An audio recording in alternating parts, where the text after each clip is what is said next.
دوستوں، تیونس کے صدر نے حکومت کو برطرف اور پارلیمنٹ کو معطل کر دیا ہے، جس کے بعد ملک میں سیاسی بحران شدت اختیار کر گیا ہے۔ ملک کے بڑے شہروں میں صدر کے اقدام کی حمایت کی گئی ہے، جبکہ مخالفین اسے بغاوت کا نام دے رہے ہیں۔ تیونس کے صدر قیس سعید نے وزیر اعظم حشام مشیشی کو ہٹا دیا ہے۔ صدر کا کہنا ہے کہ اس نے محض 30 دن کے لیے پارلیمنٹ کو معطل کیا ہے۔ دوسری جانب صدر کے حامیوں اور مخالفین کے درمیان سخت کشیدگی پائی جا رہی ہے، جس کے بعد اب ملک میں کرفیو لگا دیا گیا ہے۔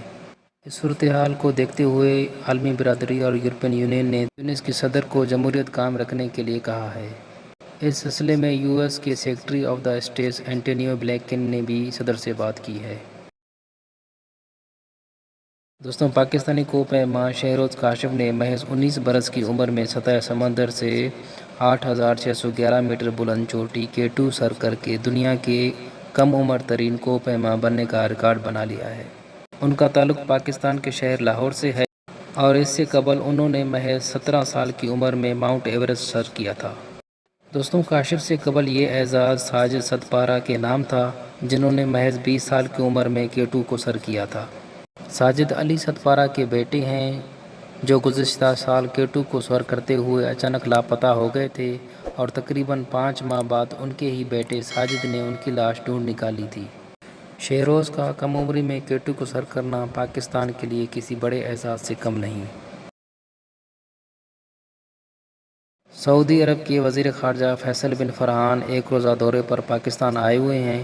انہوں نے پاکستان کے وزیر خارجہ شاہ محمود قریشی سے ملاقات کے بعد پریس بریفنگ میں کہا ہے کہ کشمیر سمیت علاقائی معاملات پر ریاض اور اسلام آباد کا موقف ایک ہی ہے۔ انہوں نے مزید اپنے بیان میں کہا کہ سلامتی اور استحکام اقتصادی خوشحالی کے لیے ضروری ہے کہ پاکستان اور سعودی عرب اپنے اپنے خطوں کے امن اور استحکام کے لیے مل کر کام کریں۔ انہوں نے مزید کہا کہ مسئلہ کشمیر، فلسطین یا یمن ہو، اسلام آباد اور ریاض کا موقف ایک ہی ہے۔ امریکہ نے عراق سے اپنی تمام فوج نکالنے کا اعلان کر دیا ہے۔ پیر کے روز صدر جو بائیڈن اور عراقی وزیر اعظم خاتمی الکاظمی نے وائٹ ہاؤس میں ملاقات کی۔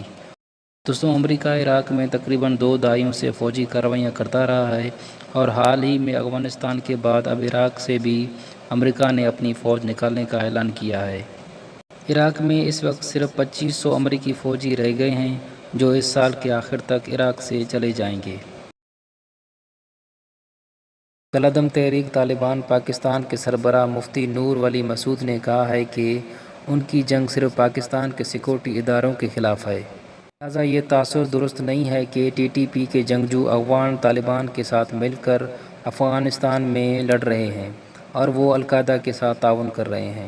انہوں نے یہ بات امریکی نشریاتی ادارے CNN کی جانب بھجوائے ہوئے پیغام میں کہی۔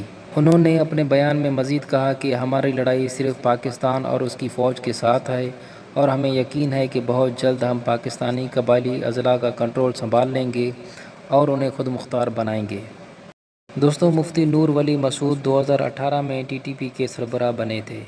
اس سے پہلے TTP کے سربراہ ملا فضل اللہ افغانستان میں ایک ڈرون حملے میں مارے گئے تھے۔ دوستوں، یہاں پر میں ایک امپورٹنٹ پوائنٹ شیئر کرتا چلوں کہ TTP کی بنیاد 2007 میں ڈالی گئی تھی اور اس کے بعد سے وہ پاکستان میں اپنی دہشت گردی کی کارروائیاں کر رہی ہے۔ اور اگر آپ کو یاد ہو تو دسمبر 2014 میں پشاور کے آرمی پبلک اسکول میں حملے کی ذمہ داری بھی TTP نے قبول کی تھی، جس میں 145 افراد ہلاک ہو گئے تھے۔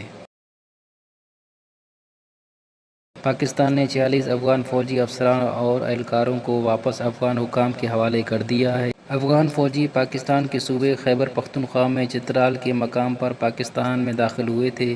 دوسری جانب افغان نائب صدر امیر اللہ صالح نے پاکستان پر تنقید کی ہے اور کہا ہے کہ اسلام آباد اپنے اس عمل سے افغانستان میں پاکستان سے متعلق پایا جانے والا تاثر بہتر نہیں کر سکتا۔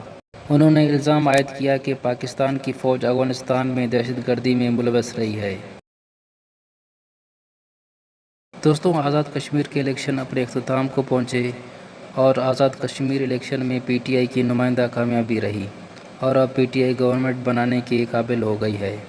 ان الیکشنز سے PPP کافی مطمئن ہے کیونکہ انہوں نے ماضی کے مقابلے میں اس بار زیادہ نشستیں حاصل کی ہیں، جبکہ نون لیگ نے انتخابات کے نتائج ماننے سے انکار کر دیا ہے اور اس الیکشن کو دھاندلی زدہ الیکشن کہا ہے۔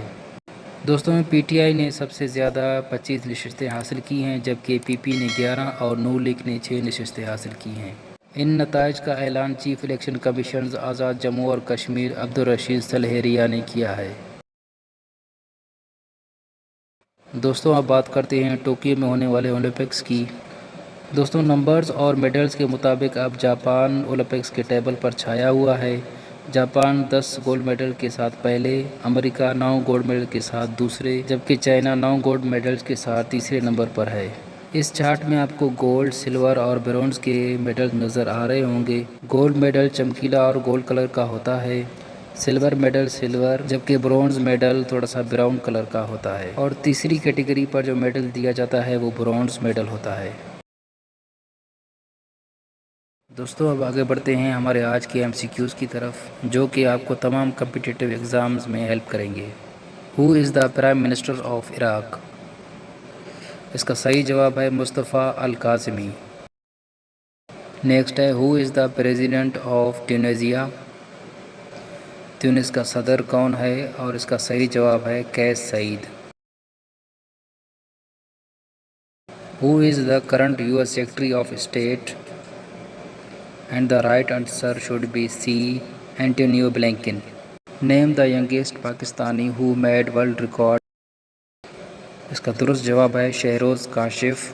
کاشف نے اب تک سب سے کم عمر میں K2 کو سر کیا ہے۔ Who is the foreign minister of Saudi Arab? اور دوستوں اس کا صحیح جواب ہے Faisal bin Farhan.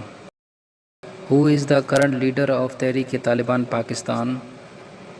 Yes and it's right answer is B, Noor Wali Masood.